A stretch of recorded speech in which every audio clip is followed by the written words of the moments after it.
Hello friends, मैं Narendra Singh Bhatia. Welcome to Chandigarh career group में आपका एक बार फिर स्वागत करता हूं। जैसा कि पिछले कई दिनों से हम एफकेट को ध्यान में रखते हुए हम कंटिन्यू पेपर बना रहे हैं। आज भी उन्हीं कड़ी को ध्यान में रखते हुए आज कुछ सेलेक्टेड इडियम्स के बारे में बात करेंगे। ठीक है, ये ऐसे इडियम्स है जो लगभग एग्जाम में पूछे भी गए हैं और पूछे जाने के भी चांसेस काफ़ी ज़्यादा हैं। तो चलिए इस कड़ी को आगे बढ़ाते हुए आज हम शुरू करते हैं इडियम्स। फर्स्ट इडियम से आपका बोन ऑफ कंटेंशन। ठीक है, ये एग्जाम में काफ़ी बार पूछा गया ये इडियम्स है। बोन ऑफ कंटेंशन, इसको ना हम एप्पल ऑफ डिस्कॉर्ड भी बोलते हैं। एप्पल ऑफ डिस्कॉर्ड, डिस्कॉर्ड मतलब ऐसे तो झगड़ा होता है। बोन ऑफ कंटेंशन या एप्पल ऑफ डिस्कॉर्ड, इसका मतलब होता है फसाद की जड़, झगड़े का कारण। ठीक है, मतलब ये झगड़े से रिलेटेड है। तो इसको ऑप्शन में जनरली या तो डिस्प्यूट वर्ड देता है या तो क्वारल वर्ड देता है। करेक्ट आंसर होगा आपका subject of A dispute. Subject of A dispute. Bone of contention मतलब होता है फसाद की जड़। आंसर होगा subject of A dispute. Idioms को जब हम याद करते हैं तो हमको कभी उसका मीनिंग हम नहीं निकाल सकते, क्योंकि वो मीनिंग अलग होते हैं और उसके मीनिंग अलग होते हैं। जैसे मैं लिखता हूँ एक ब्लैक शीप, ब्लैक शीप मतलब होता है काली भेड़। लेकिन अगर मैं बोलूंगा यू आर ब्लैक शीप तो तुम काली भेड़ तो हो नहीं जाओगे, तुम मनहूस हो, जिसको इंग्लिश में जीन्स बोलते हैं।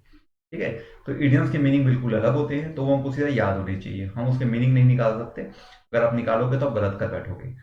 तो बोन ऑफ कंडीशन मतलब होता है फसाद की जड़।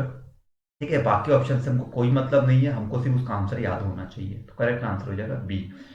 और इडियम्स एक ऐसा चीज है जो एक बार पढ़ोगे तो हमेशा के लिए याद रहता है, याद बहुत जल्दी होता है। ठीक है, हम उसको प्रैक्टिस नहीं करते। अदरवाइज अगर आप एक बार उसको पढ़ लोगे तो आप लाइफ टाइम नहीं भूलोगे। जैसे dark hot, you are a dark hot, तो डार्क हॉट बड़ा बोला जाता है ये इडियम्स। डार्क हॉट मतलब तो होता है छुपा Rustam.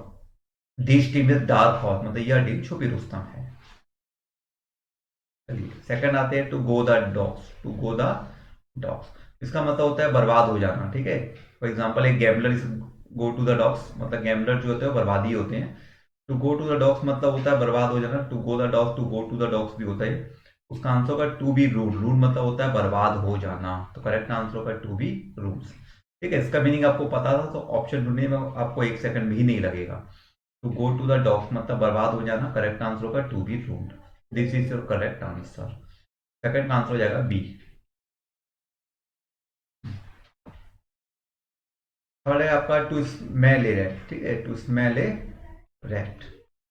To smell a rat का मतलब होता है शक करना, संदेह करना। ठीक है, तो देखो पढ़ते ही समझ आ रहा है, टू स्मेल ए रैट शक करना, संदेह करना। सस्पिशियस मतलब क्या होता है, शक होता है, संदेह होता है, डाउट होता है। ठीक है, to go to the authority, to smell a rat, तो करेक्ट आंसर होगा टू हैव सस्पिशन, मतलब शक करना, संदेह करना। थर्ड का सही आंसर हो जाएगा, करेक्ट आंसर हो जाएगा आपका C. This is your correct answer. A wild goose chase. A wild goose chase मतलब होता है बिना मतलब की कोशिश ना। वाइल्ड गूस चेस बिना मतलब की कोशिश, तो इजी लाइफ तो होगा नहीं, समथिंग वेरी इजी होगा नहीं, हैप्पी लाइफ होगा नहीं। ठीक है, इसका हो जाएगा यूजलेस सर्च। यूजलेस सर्च, बिना मतलब की कोशिश, a wild goose chase. Correct answer हो जाएगा आपका C. This is your correct answer. A wild goose chase बिना मतलब की कोशिश, useless search. A show stopper. A showstopper, someone who stopped the show, someone who organized the show, a performance that is extremely good. Correct answer होगा a performance that is extremely good. ऐसा performance जो सच में बहुत अच्छा है उसको बोलते हैं show stopper. A performance that is extremely good, तो करेक्ट आंसर हो जाएगा आपका C. This is your correct answer. Second है आपका फाइट टूथ एंड नेल। ठीक है, fight and tooth and nail मतलब होता है जी जान से, पूरी ताकत से। जैसे हम अपने अधिकार के लिए जी जान से लड़ते हैं, we rights for fight tooth and nail. Tooth and nail मतलब पूरी ताकत से, जी जान से, पूरी हिम्मत से। इन क्वारल विद समवन तो हो नहीं सकता, टू अटैक समवन भी नहीं होगा, ए लॉट ऑफ फोर्स भी नहीं होगा, to try hard to prevent something from happening. ठीक है, पूरी कोशिश करना किसी चीज को रोकने की या कोई चीज अचीव करने के लिए, जब हम पूरा जोर लगा देते हैं उसी को बोलते हैं फाइट टूथ एंड नेल, मतलब पूरी ताकत से, जी जान से। नेक्स्ट है फेयर एंड स्क्वायर। ये बड़ा इंपॉर्टेंट इडियम्स है। फेयर एंड स्क्वायर मतलब होता है ईमानदारी। ठीक है, फेयर वर्ड से कुछ समझ आ रहा है, ईमानदारी लगी रहे। फेयर एंड स्क्वायर मतलब होता है ईमानदारी, इन एन ऑनेस्ट वे। तो करेक्ट आंसर होगा आपका A. Fair and square, neither very good nor very bad तो होगा नहीं, इन ए पुलिस वे नहीं होगा, क्रिटिकल वे भी नहीं होगा, करेक्ट आंसर होगा in an honest way, fair and square. ठीक है, ठीक है, he is fair and square in his dealings, वो अपने डीलिंग्स के प्रति ईमानदार है। करेक्ट आंसर होगा इन एन ऑनेस्ट वे, ये आपका 7 का आंसर हो जाएगा। To cut the Gordian knot, ये जो नॉट है ना, इस नॉट का मतलब ना कठिन नहीं होता है। एक्चुअल में एक वर्ड आता है इंग्लिश में नॉटी, इसका मतलब कठिन होता है ना, वो नॉटी नहीं होता। उसकी स्पेलिंग NAUGHTY होता है, ये नॉटी अलग है। ये नॉट मतलब कठिन होता है। To cut the Gordian knot, तो to perform a difficult task, उसका करेक्ट आंसर होगा ए हो जाएगा। To perform a difficult task, कोई भी डिफिकल्ट टास्क आपको मिला उस पर आपको परफॉर्म करना है, उसको बोलते हैं to cut the Gordian knot. तो अगर हमारा ये आंसर है तो बाकी ऑप्शन हमको कोई मतलब नहीं है, बाकी को लिखना है, नाम को कॉपी में लिखना है, नाम को उसको सोचना है, नाम को उसको याद करना है, उसके बारे में पढ़ना ही नहीं है। हमको सीधा सीधा उसका आंसर से मतलब होना चाहिए। कॉम्पिटेटिव इंग्लिश में क्या होता है, जब हम कोई कॉम्पिटेटिव में अगर एग्जाम दे रहे हैं तो हमको पढ़ना कम है, आना ज्यादा चाहिए। हमको ज्यादा चीजें नहीं पढ़ना, उतना चाहिए याद भी नहीं रख पाओगे आप लोग। तो उतना पढ़ना नहीं है, जो काम का चीज है वो पढ़ो, और कुछ चीजों को इग्नोर पढ़ना है। देखो क्या होता है इंग्लिश में, सबसे पहली चीज क्या पढ़ना है ये इंपॉर्टेंट है, और क्या नहीं पढ़ना है ये भी बड़ा इंपॉर्टेंट है ना। अगर आपको क्या नहीं पढ़ना उसको पढ़ लोगे तो जो जो पढ़ना है वो आप नहीं पढ़ पाओगे। तो क्या पढ़ना है ये पहला ध्यान देना है, और क्या नहीं पढ़ना है उस पर भी ध्यान देना है।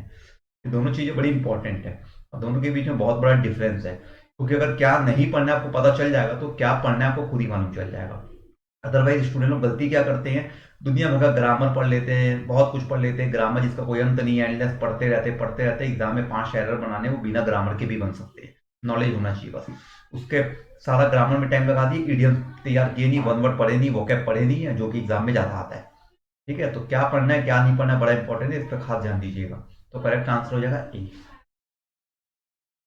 To beat about the bush, to beat about the bush, उसका आंसर होगा टू टॉक इरेलिवेंटली, मतलब बिना मतलब की बात, फालतू बातें, जिसको बोलते हैं to beat about the bush, बिना मतलब की बातें, बकवास बातें, फालतू बातें। करेक्ट आंसर हो जाएगा आपका D, this is your correct answer. एक कॉक एंड बुल स्टोरी, ठीक है, कॉक और बुल की स्टोरी मतलब होता है झूठी कहानी। ठीक है, कॉक एंड बुल स्टोरी मतलब होता है झूठी कहानी। उसका आंसर होगा an imaginary and false story. Imaginary मतलब मनगढ़ंत, अपने मन से आपने बना दिया, मनगढ़ंत बातें बना दिया है, उसी को बोलते हैं an imaginary and false story, मतलब झूठी कहानी। तो करेक्ट आंसर होगा आपका B, this is your correct answer. To cry for the moon, ठीक है, to cry for the moon मतलब मून के लिए रोना। तो पढ़ते ही समझ आ गया कि ऐसी चीज की आप कल्पना कर रहे हो जो चीज आपकी हो नहीं सकती, आप ऐसी चीज की विश कर रहे हो जो हो ही नहीं सकता, है ना। कोई बच्चा कल मून के लिए रोएगा तो ऐसा मतलब नहीं कि उसको मून मिल जाएगा। तो उसका आंसर होगा to wish for something impossible, कोई चीज असंभव है उसके लिए विश करना। तो करेक्ट आंसर होगा to wish for something impossible, to cry for the moon. तो करेक्ट आंसर होगा आपका सी हो जाएगा, this is your correct answer, to wish for something impossible. Take for a ride, ठीक है, टेक फॉर ए राइड मतलब तो सवारी होता है, यहाँ पर सवारी से उसका कोई मतलब नहीं है। इसका मतलब होता है किसी को बेवकूफ बना देना। तो ट्रिक, टू ट्रिक समबडी, किसी को बेवकूफ बनाना, उसको बोलते हैं take for a ride. Correct answer हो जाएगा आपका बी। इग्नोर तो नजरअंदाज करना होता है, एंग्री नाराज होना है, हेल्प मतलब मदद होता है, जो कि होगा नहीं। करेक्ट आंसर ही होता है B. Now we are moving next question. A bit dicey, ठीक है, डाइसी उसी को बोलते हैं पासे कोई। एक बीट डाइसी पढ़ते ही समझ आ रहा है, जब हम पासा फेंकते तो रिस्की होता है, हमको भी नहीं पता कि कौन सा अंक आएगा कौन सा नहीं आएगा। ए बीट डाइसी मतलब लिटिल रिस्की, थोड़ा बहुत रिस्की, उसका आंसर होगा D, a little risky. A bit dicey जिसको बोलते हैं a little risky, this is your correct answer.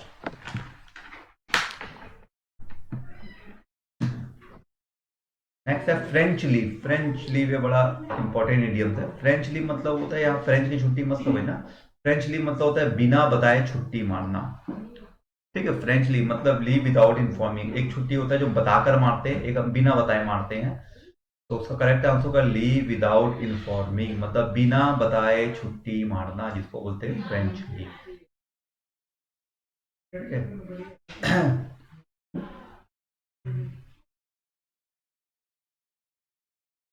Keep hair on, keep calm, keep angry, happy, congratulate. उसका answer होगा कीप काम, मतलब शांत रहना, कीप हेयर ऑन। ठीक है, I am trying to keep hair, I am trying to keep hair on in quarrel, मैं झगड़े में कोशिश करता हूँ कि मैं शांत रहूं। तो कीप हेयर ऑन का मतलब होता है शांत रहना, काम रहना। ठीक है, keep hair on. Correct answer होगा आपका A, this is your correct answer. Mad at, देखो मैड का दो मतलब होता है, एक होता है पागल होता है, और एक मैड मतलब नाराज भी होता है, एंग्री होता है, गुस्सा होता है। ठीक है, वाई आर यू मैड मी, तुम मुझ पे क्यों गुस्सा होते हो, तो यहाँ पर मुझ पे पागल होते हो का नहीं मतलब, यहाँ पर मुझ पे क्यों गुस्सा होते हो, तो मैड का मतलब गुस्सा भी होता है, एंग्री भी होता है। तो करेक्ट आंसर होगा आपका C, angry. This is your correct answer. Mad मतलब नाराज होना। कैट्स एंड डॉग्स, ये इडियम बड़ा आता है एग्जाम में। It has been raining cats and dogs मतलब मूसलाधार बारिश हो रही है, तेज बारिश को बोलती है। ठीक है, स्टॉप रेनिंग नहीं होगा, स्टार्टेड रेनिंग नहीं होगा, स्लो रेनिंग नहीं होगा, raining heavily.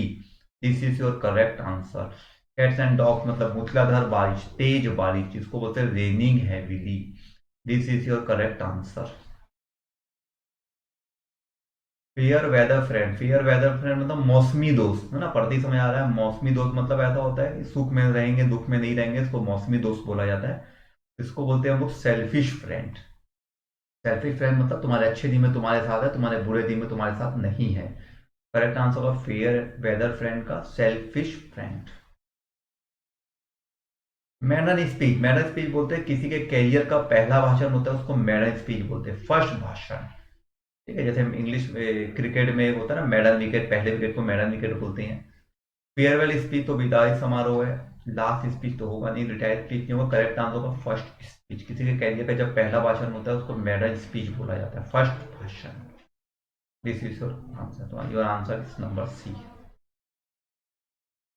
To smell a rat, to smell a rat मतलब संदेह करना, शक करना। उसका आंसर होगा आपका सी, टू सस्पेक्ट। शक करना, संदेह करना। To smell a rat. Grease the palm, ठीक है, ग्रीज द पाम मतलब होता है रिश्वत से रिलेटेड है ये। एक ईचिंग पाम होता है, एक ईचिंग पाम। ठीक है, इसका मतलब होता है रिश्वत लेने की आदत, जिसको इंग्लिश में ईचिंग पाम बोलते हैं, रिश्वत लेने की आदत। ग्रीज द पाम मतलब रिश्वत देना, नॉट लेना, रिश्वत देना। तो करेक्ट आंसर ए हो जाएगा। Not take bribe, divide bribe, habit of bribe not, इसका आंसर को give bribe. Habit of bribe के लिए ये इडियम्स आता है, ईचिंग पाम, रिश्वत लेने की आदत। Keep the ball rolling, keep the ball rolling मतलब होता है किसी चीज को एकदम मेंटेन करके रखना। जैसे हमारा बिजनेस है, ठीक है, जैसा चल रहा है हमने उसको मेंटेन किया हुआ है। पढ़ाई को मेंटेन करके चल रहे हैं, अपने खर्चों को मेंटेन करके चल रहे हैं, तो उसको बोलते हैं कीप द बॉल रोलिंग। हम लोग अपने चीजों को मेंटेन करके चल रहे हैं। करेक्ट आंसर होगा टू मेंटेन। ठीक है, I am trying to keep the ball rolling in every field, है ना, मैं कोशिश कर रहा हूँ कि सभी फील्ड में मेंटेन करके रखूं अपने आप को। तो आंसर हो जाएगा उसका A, this is your correct answer, your answer is flying in the ointment. Ointment मतलब होता है मखमल। ठीक है, फ्लाई इन द ओइंटमेंट मतलब फॉर एग्जाम्पल मधुमक्खी अगर मखमल में गिर जाएगी तो ऐसा तो है नहीं कि हैप्पी होगी या संतुष्ट होगी या हेल्प मांगेगी। उसका आंसर होगा टू बी इन ट्रबल मतलब मुश्किल में होना। Fly in the ointment, ointment मतलब होता है मखमल। करेक्ट आंसर हो जाएगा ए, मुश्किल में होना, fly in the ointment. Blue book, blue book मतलब नीली किताब तो हो नहीं सकता, ना तो स्कूल रिपोर्ट है, ना कंपनी रिपोर्ट है, ना एग्जाम रिपोर्ट है। करेक्ट आंसर है गवर्नमेंट रिपोर्ट। ब्लू बुक मतलब होता है गवर्नमेंट रिपोर्ट, सरकारी रिपोर्ट। ठीक है, ब्लू बुक का आंसर होगा government report. Bolt from the blue, ये बड़ा इंपॉर्टेंट इडियम्स है। इडियम्स में भी कुछ ऐसे इडियम्स है जो लगभग एग्जाम में पूछे जाते हैं। देखो हर एग्जाम में ना 20% क्वेश्चन ऐसे होंगे जिनके आने के चांसेस ना 80% होते हैं। वो 20% क्वेश्चन को बिल्कुल अलग करते जाइए। आप लोग उस क्वेश्चन को सर्कल करते जाना है। ये जब आप पढ़ोगे तो आपको खुद आइडिया लग जाता है, पहले 5 साल का पेपर देखोगे तो आपको आइडिया लग जाता है कौन से क्वेश्चन एग्जाम में ज्यादा आते हैं। उसी प्रकार से इडियम्स भी कुछ ऐसे हैं जिनके आने के चांसेस बिल्कुल 80% होते हैं। ये उनमें से एक है। तो ये सब इडियम्स को आप लोग अपने, जब आप अपना नोट्स बनाते हो तो कुछ इंपॉर्टेंट क्वेश्चन के नोट्स को अलग कॉपी में लिखा कीजिए। उनमें से अगर कोई क्वेश्चन आता है आपसे गलत नहीं होना चाहिए। बोल्ड फ्रॉम द ब्लू मतलब ऐसी मुसीबत जिसकी आपने कल्पना नहीं की थी और आ गई, अनएक्सपेक्टेड प्रॉब्लम। ठीक है, कई बार ऐसा होता है हमारे साथ लाइफ में कि हम लोग कुछ सोचते कुछ है, होता कुछ है, और कुछ तो ऐसा होता है जिसकी हम कल्पना भी नहीं किए थे। ठीक है, फॉर एग्जाम्पल कभी एक्सीडेंट हो गया, कभी कोई ऐसी बीमारी आ गई जिसकी आपने सोचा भी नहीं था, तो उसको बोल्ड फ्रॉम द ब्लू बोलते हैं। अनएक्सपेक्टेड प्रॉब्लम जिसको आपने सोचा भी नहीं था और वो आ गई, तो करेक्ट आंसर ए हो जाएगा।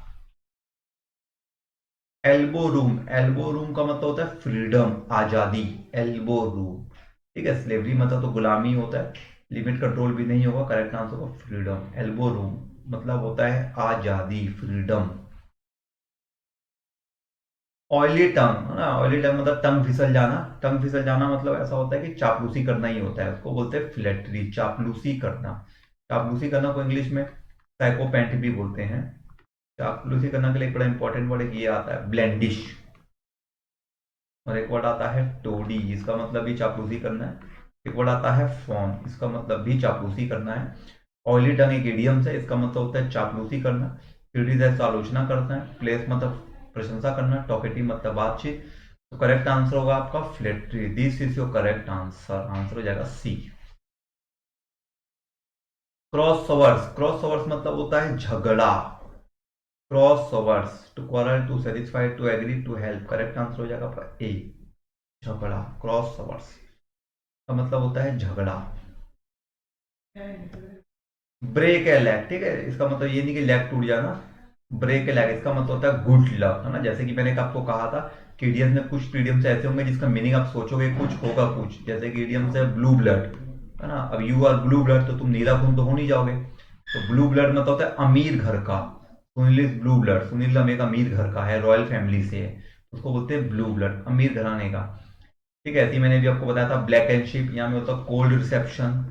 इसका मतलब ये नहीं कि ठंड में रिसेप्शन, इसका मतलब होता है दिखावती स्वागत, दिखावे का वेलकम होता है, उसको कोल्ड रिसेप्शन बोला जाता है इंग्लिश में। ऐसे एक इडियम होता है व्हाइट एलिफेंट। व्हाइट एलिफेंट, जैसे उनको this pen is white elephant, तो यह पेन सफेद हाथी तो हो नहीं जाएगा, मतलब यह पेन आपका महंगा है, ठीक है।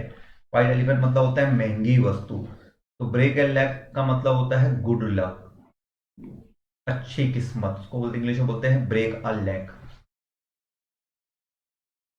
सीट ऑन द फेंस, ठीक है, फेंस मतलब उसको बोलते हैं बाड़ा को बोलते हैं, सीट ऑन द फेंस, है ना। बाड़े में आप बैठे हो मतलब आप मुसीबत में ही हो, टू टेक डिसीजन तो होगा नहीं, टू हैप्पी नहीं होगा, टू बी जॉबलेस नहीं होगा।